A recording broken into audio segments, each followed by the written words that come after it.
जो भगवान कृष्ण को समर्पित है।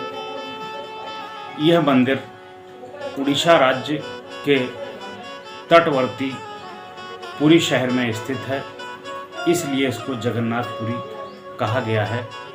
जगन्नाथ का मतलब होता है जगत को पालने वाला, जगत को संभालने वाला, जगत को देख रेख करने वाला, अर्थात भगवान कृष्ण। जगन्नाथपुरी मंदिर भगवान कृष्ण को समर्पित है और हिंदू मान्यता के अनुसार जो 4 धाम बताए गए हैं, 4 धाम में से जगन्नाथ भी एक धाम माना गया है। इसको देखने के लिए, संस्कार करने के लिए दुनिया भर से श्रद्धालु जाते हैं और अपनी वहाँ पर आस्था रखते हैं। पौराणिक कथाओं के अनुसार कुछ लोग ऐसा भी मानते हैं कि इसमें भगवान श्री कृष्ण का दिल आज भी धड़कता है, आज भी धड़कता है।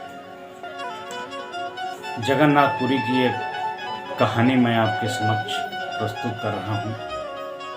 यदि इसमें कोई त्रुटि हो तो उसके लिए मैं क्षमा प्रार्थी हूँ। सदना नाम का एक कसाई व्यक्ति था, जो जाति से ही कसाई था और उसके घर में मीट का कारोबार होता था। जो बकरों को काट करके मीट बेचा करते थे, यह उसका जाति और पुश्तैनी व्यवसाय था। लेकिन सदना का मन धीरे धीरे भक्ति में लगने लगा और ईश्वर से श्रद्धा रखने लगा। एक बात जीवन में हमेशा याद रखना कि तुम्हारे घर में जो नित्य तुम कार्य करते हो, वह कार्य बच्चे भी देखते हैं। बच्चों को कहीं सीखना नहीं जाना पड़ता है, वह तुम्हारे द्वारा किए गए आचरण को रोज़ देखते हैं और उन्हीं से सीखते हैं। इसी प्रकार सदना के घर में मीट का कारोबार होता था और सदना भी मीट का कारोबार करने लगा। लेकिन सदना कोई भी कार्य करता था, चाहे वो खाना खाता हो, चाहे पानी पीता हो, चाहे मीट काटता हो, वो प्रभु का स्मरण ही करता था। श्री राधे, श्री राधे, श्री राधे। वह मीट काटता था और तराजू में रख के तौलता भी था, तब भी प्रभु का ही स्मरण करता था। जय श्री राधे, जय श्री राधे। और एक बात और मैं आपको बताना चाहूँगा कि जिसको विधाता अपनी कृपा करते हैं, वो व्यक्ति उनका हो ही जाता है। वह कितने भी दंदल में हो, किसी भी समाज में हो, किसी भी परेशानी में हो, अगर ईश्वर की कृपा उनके ऊपर हो गई है तो वह उस दंदल से निजात पा ही जाएगा। सदना नित्य अपना दुकान खोलते थे, मीट का कारोबार करते थे। एक दिन सदना जा रहे थे तो रास्ते में उनके पैर से एक छोटा सा पत्थर टकराया। सदना ने देखा ये पत्थर बहुत मनमोहक है, एकदम गोल पत्थर था, काला पत्थर था और बहुत चिकना, बहुत सुंदर और सुशील पत्थर था। सदना ने उस पत्थर को उठा करके जेब में रख लिया और उस पत्थर में मोहित हुआ कि वह पत्थर अपने पास रखने लगा। पास रखने के बाद में उस पत्थर का वजन किया, वह पत्थर 250 ग्राम का निकला। सदना ने उसे अपने कांटे बाट में इस्तेमाल करने लगा और उसे मीट तौलने लगा। मीट तौलते तौलते किसी ने कह दिया कि हमको 400 ग्राम चाहिए, तो सदना ने वही पत्थर रखा, उसने 400 ग्राम ही तौला। किसी ने कह दिया कि हमको 1 किलो चाहिए, तो वह पत्थर पता लगा 1 किलो वजन तौल दिया। सदना को इस बात से बहुत आश्चर्यचकित हुआ कि इस पत्थर में ऐसी क्या विशेषता है कि जितना मेरे मन में आता है उतना ही वजन तौलता है। यह बात धीरे धीरे समाज में फैलने लगी और इस बात की प्रसिद्धि होने लगी कि सदना के पास कोई ऐसा वाट है, कोई ऐसा पत्थर है, जितना उसके मन में आता है वो उतना ही तौल देता है। उसे देखने के लिए लोग काफ़ी दूर दूर से आने लगे। आने के बाद में एक वहाँ पर ब्राह्मण जाति का व्यक्ति उस पत्थर की प्रतिभा को सुनकर के उससे रहा नहीं गया और पत्थर को देखने गया। वह सदना के कसाई खाने में जाता है। ब्राह्मण बहुत संकोच में पड़ता है कि मैं पवित्र ब्राह्मण हूँ और इस कत्ल खाने में मैं जाऊँ तो कैसे जाऊँ। लेकिन शालिग्राम भगवान की कृपा, उस पत्थर की कृपा महिमा उसको खींच कर ले जाती है। सदना कहता है, ब्राह्मण जी कहते हैं कि सदना मुझे वो पत्थर दिखाओ जिससे तुम जितना तौलते हो उतना ही तौलता है। सदना उस ब्राह्मण का हृदय से आभार व्यक्त करता है और धन्यवाद देता है कि आप हमारी इस कुटिया में पधारे हो। पधारने के लिए आपको कोटि कोटि प्रणाम। ब्राह्मण पत्थर को देखता है, पत्थर को देखते ही समझ जाता है कि ये कोई साधारण पत्थर नहीं है, ये भगवान शालिग्राम है। वो ब्राह्मण सदना को बताता है कि ये मामूली पत्थर नहीं है, ये भगवान शालिग्राम इसमें विराजमान है। तुम्हारे ऊपर उनकी विशेष कृपा है और तुमने इसे मांस तौलने में लगा दिया। वह सदना बहुत परेशान होता है, व्याकुल होता है, कहता है कि हे प्रभु, हे ब्राह्मण देवता, मुझसे जाने अनजाने में बहुत बड़ी गलती हुई है। मैं इस पाप का प्रायश्चित करना चाहता हूँ कि मैंने ईश्वर को मीट के तराजू में तौल दिया और मैं प्रतिदिन मांस के टुकड़े उस पत्थर से तौला करता था, अर्थात शालिग्राम से तौला करता था। मुझे ये पाप क्षमा करने के लिए मैं प्रायश्चित करूँगा। ब्राह्मण देवता कहता है कि नहीं, ये पत्थर मुझे दे दो, तुम्हारे यहाँ शुद्ध पत्थर नहीं है। ब्राह्मण देवता पत्थर को ले जाते हैं।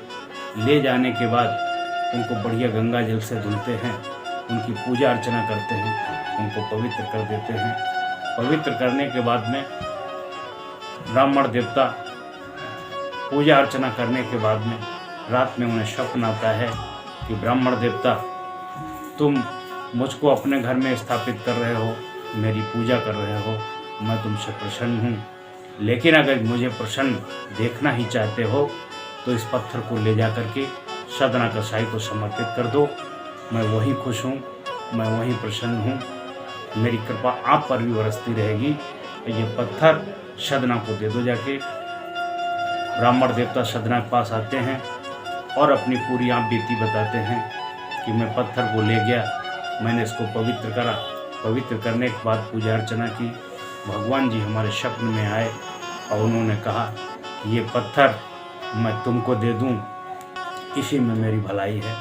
मैं पत्थर आपको पुनः वापस कर रहा हूं, आप इस पत्थर को ले जाइए और अपने हिसाब से इसमें भक्ति भाव श्रद्धा से इसकी पूजा कीजिए। सदना बहुत व्याकुल हो जाता है, ब्राह्मण देवता के पैर छूता है और आशीर्वाद मांगता है कि मैं अपने पापों का प्रायश्चित करना चाहता हूँ। सदना उस पत्थर को लेकर उड़ीसा की ओर, पुरी की ओर जाता है।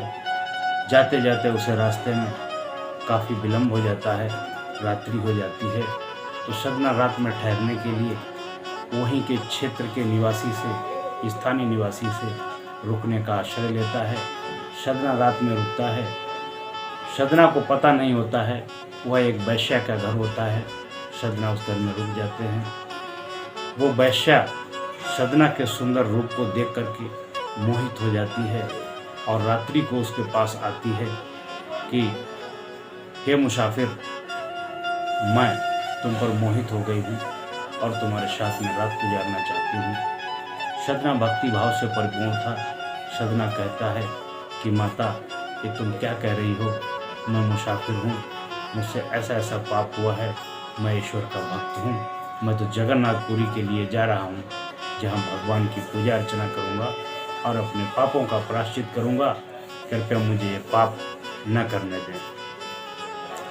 वो वैश्या समझ लेती है कि मेरा पति घर में सोया हुआ है, उसी की वजह से डरता है, क्यों ना इसका डर खत्म कर दिया जाए। वैश्या तलवार को निकालती है और अपने पति का सर काट देती है। सर काटने के बाद में वो सर को वहीं छोड़ देती है और सदना से कहती है, देखो तुम डरो मत, मैंने अपने पति का सर काट दिया है, अब तुम्हें डरने की आवश्यकता नहीं है, अब तुम मेरे साथ वो करोगे जो मैं चाहती हूँ। सदना उसके पैरों पर गिर जाता है और माफ़ी मांगता है कि हे देवी, मुझसे जीवन में अनजाने अनजाने में बहुत बड़े पाप हुए हैं, कृपया मुझसे पाप भी मत कराइए, मुझे जाने दीजिए, मैं बहुत परेशान हूँ, मैं व्याकुल हूँ, अपने पापों का प्रायश्चित करना चाहता हूँ। वह वेश्या सुबह होते ही द्वार पर आती है और चिल्ला चिल्ला करके कहती है कि मेरे घर में ये एक कसाई आया है जिसने मेरे पति की गर्दन काट दी है और मेरे साथ दुराचार किया है। सदना बेचारा पकड़ जाता है। पकड़ने के बाद सदना को न्यायालय ले जाया जाता है, जहां सदना ने उसके पति का सर काटा था। तो न्यायाधीश द्वारा सजा दी जाती है कि इसके दोनों हाथ काट दिए जाए, यही इसकी सजा है। सदना खुशी खुशी ईश्वर का वरदान मांगते हुए, अपने पापों का प्रायश्चित करते हुए अपने हाथों को कटवा लेता है और पुनः जगन्नाथपुरी धाम की यात्रा करने के लिए चल पड़ता है। सदना जब जगन्नाथपुरी धाम को जाता है तो वहाँ पर ईश्वर की प्रतिमा, भगवान जगन्नाथ की प्रतिमा के सामने खड़ा होता है और अपने पापों का प्रायश्चित करता है। उसके हृदय में प्रभु के प्रति असीम प्रेम टूट बंधन है और सदना कहता है मनी मन में कि प्रभु मेरे तो हाथ भी नहीं है, मैं आपको कैसे प्रणाम करूं। अचानक उसके मन में भाव उत्पन्न होता है और उसके कटे हुए हाथ नमस्कार करने के लिए जुड़ने लगते हैं। वैसे ही उसके दोनों हाथ वास्तविक रूप में प्रकट हो जाते हैं। ये बात सबको देखकर आश्चर्यचकित होता है कि इसके हाथ नहीं थे, इसके अचानक से हाथ कैसे आ गए। ये भगवान जगन्नाथपुरी की कृपा है, महान कृपा है। भगवान सदना से खुश होते हैं, उसकी भक्ति से प्रसन्न होते हैं कि प्रभु आपने मेरे साथ जो किया वो बहुत ही अच्छा किया, लेकिन एक बात मेरे समझ में नहीं आई कि मेरे दोनों हाथ क्यों काटे गए। प्रभु बताते हैं कि तुम्हारा कसाई पेशा था, तुम्हारा कसाई कारोबार था, तुम कसाई कारोबार करते थे और मुझे भी याद करते थे। इस बात से मैं बड़ा खुश था और प्रसन्न था। धीरे धीरे तुम्हारे मन में भक्ति इतनी जागृत हुई कि मुझे विवश होकर के एक पत्थर के रूप में तुम्हारे पास जाना पड़ा और मैं पत्थर बन के तुम्हारे पास गया। उससे धीरे धीरे तुम्हारी मनोदशा बदली, तुम्हारा भक्ति में और भाव बढ़ने लगा और तुम भक्त बन गए। तुम्हारे हाथ काटने की सजा ये रही है कि एक बार एक गाय भागी आ रही थी जो तुम्हारी दुकान में, तुम्हारे कत्ल खाने में छुप रही थी। तो किसी ने कहा था कि क्या इधर कोई गाय आई है, तो तुमने कह दिया था हाँ इधर गाय आई हुई है और तुमने दोनों हाथों से गाय को कस के पकड़ करके कसाई को सौंप दिया था। वो गाय काटी गई थी। जब किसी विशेष परिस्थिति में धर्म की हानि हो, परिवार की हानि हो, जनमानस की हानि हो, अगर वहाँ पे झूठ भी बोलना पड़े तो उससे पाप नहीं लगता है, उससे पुण्य ही प्राप्त होता है। झूठ बोलना सबसे बड़ा पाप है, लेकिन झूठ बोलने का कुछ अपवाद भी है। जब तुमने उस गाय को दोनों हाथों से पकड़कर उस कसाई को सौंपा था तो वह गाय काट दी गई थी। उस गाय के पाप से, उस गाय की आत्मा से वो दुआ निकली थी कि मैं अपनी जान बचा कर के भाग गई थी और जिसने भी मुझे पकड़ के दिया है ये पाप उसको लगेगा। इसीलिए सदना